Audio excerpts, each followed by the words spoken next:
বাণিজ্য মন্ত্রণালয়ের অন্যতম একটা কাজ হচ্ছে এসেনশিয়াল যেগুলি ফুড আইটেম সেগুলির স্থিতিশীল রাখা। আমাদের যে সময় আমরা দায়িত্বটা নিয়েছি তার পরের দিন থেকে রোজা মাস শুরু হয়েছে। আমাদের রিয়াকশন টাইমটা ছিল না, যে মাঝখানে আমরা কিছু করবো সেরকম ছিল না। কিন্তু ভালো দিকটা হচ্ছে আমাদের হাতে যে পরিমাণ সরবরাহ আছে সেই সরবরাহ বাজারে মূল্য স্থিতিশীল রাখার জন্য পর্যাপ্ত। সুতরাং এটির জন্য কোনো শঙ্কার কারণ নেই।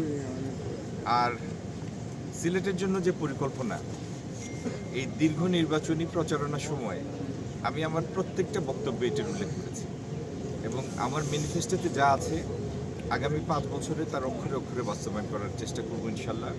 আপনারা দোয়া করবেন যেন এই পরিকল্পনাগুলি সফলভাবে আমরা বাস্তবায়ন করতে পারি, যেটির সাথে সিলেটের মানুষের জীবনমান উন্নয়নের প্রশ্ন সরাসরি জড়িত। আমরা এখানে কর্মসংস্থান সৃষ্টি করতে চাই, আইটি সংশ্লিষ্ট বিভিন্ন পেশার প্রসার ঘটাতে চাই, এআই সেন্টার তৈরি করতে চাই, এআই সেন্টার তৈরি করতে চাই। আমাদের পাশের দেশ ভারত একটা মেজর ডিজিটাল ইনফ্রাস্ট্রাকচার তৈরি করেছে, মেজর ডিজিটাল ইনফ্রাস্ট্রাকচার। সেইখানে সরকারি কর্মচারীদের এআই ট্রেন করার জন্য তাদের স্কিম আছে, প্রোগ্রাম আছে। আমরা যদি পিছিয়ে থাকি, আজকে 2026 সনের পৃথিবী আমাদের দিকে করুণার দৃষ্টিতে তাকাবে না।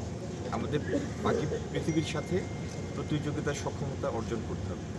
তো এই সমস্ত যে সমস্ত চ্যালেঞ্জ আমাদের সামনে আছে, সেই চ্যালেঞ্জগুলি মিটিয়ে বাংলাদেশকে একটি বৈশ্বিক অবস্থানে নেওয়ার জন্য আমাদের যে পরিকল্পনা, উদ্যোগ এবং আন্তরিকতা, সেটা ইনশাল্লাহ আগামী 5 বছরে আমরা প্রত্যেকটা দিন, প্রত্যেকটা মিনিট এটি বাস্তবায়নের জন্য কাজ করব। এবং আমরা দেখেছি যে ভাই আওয়ামী লীগ সরকারের আমল থেকে অন্তর্বর্তী সরকার আমল, আমরা দুটি আমলে দেখেছি যে দেশের বাণিজ্যের অবস্থা আসলে ক্রমান্বয়ে আসলে নিচের দিকে যাচ্ছিল আর কি। আর সেখান থেকে টেনে তুলতে কিছুটা চ্যালেঞ্জ হবে কিনা আপনাদের? চ্যালেঞ্জ তো অনেকগুলি আছে। একটা হলো আজকে থেকে 2 বছর আগেও যে ট্রেড রেজিম ছিল পৃথিবীতে, WTO-র আন্ডারে একটা গ্লোবালাইজড একটা পৃথিবী ছিল। হঠাৎ করে আমেরিকান ট্যারিফটাকে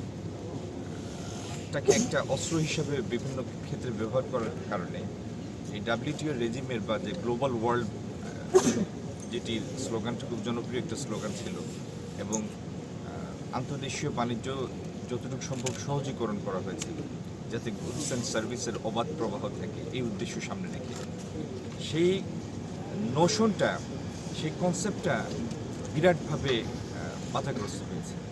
তো এই টালমাটাল সময়ে আন্তর্দেশীয় বাণিজ্যের গতি স্লথ আপনারা দেখেছেন। গত 4-5 মাসে আমাদের একটা ইনক্রিমেন্টাল নেগেটিভ গ্রোথ হচ্ছে রপ্তানি প্রবৃত্তি ঋণাত্মক। আর আমাদের রপ্তানির একটা মাত্র পণ্য 85% আমাদের পুরো রপ্তানি বাস্কেট। এটি তো আমাদের জন্য চ্যালেঞ্জিং।